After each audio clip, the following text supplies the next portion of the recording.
Buongiorno amici, io sto pensando a una cosa.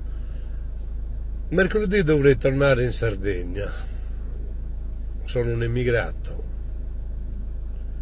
vorrei tornare in Sardegna, ma se io salgo sulla nave senza pagare il biglietto, quelli del PD, quel senatore di colore, verranno in mio sostegno per aiutarmi, perché io prendo 822 euro di pensione e vorrei tornare a casa senza pagare il biglietto, come fanno quelli che partono dalla Libia. Solo che io, anziché partire dalla Libia, parto da Civitavecchia, che è il porto più caro in assoluto che c'è in Italia.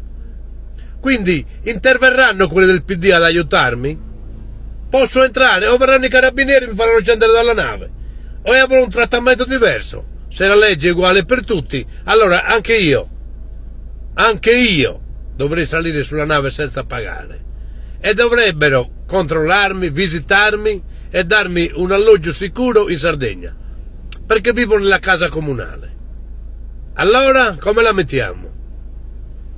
O gli altri sono diversi da me? Perché loro non prendono, se sono immigrati, perché non prendono una nave di linea come tutti, o vanno a un aeroporto e si fanno il biglietto per arrivare? Queste organizzazioni con queste navi strane, perché sono lì? A chi attendono? Attendono che il gommone si rovesci per poi caricarli e portarli obbligatoriamente in Italia. Ma quanti soldi? Chi glielo mette il gasolio a queste navi? Chi lo mette? Se sono organizzazioni di volontariato. Chi glielo mette? Il PD il gasolio? O glielo mettono i Verdi, o glielo mette Fratoianni.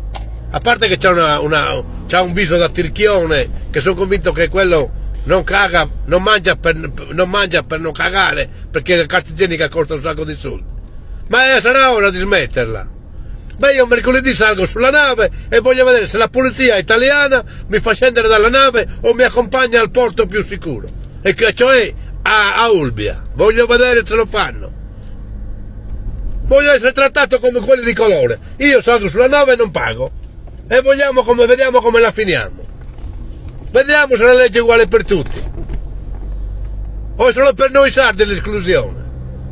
E ora basta con questo cazzo di ogni volta che entra un governo di centrodestra sono lì a sfidare quattro coglionetti nei porti della Sicilia. Ecco perché perdono i voti questa gente e tutelano quelli che entrano nelle case abusive. Va bene, saluti amici, grazie, mi stanno chiamando.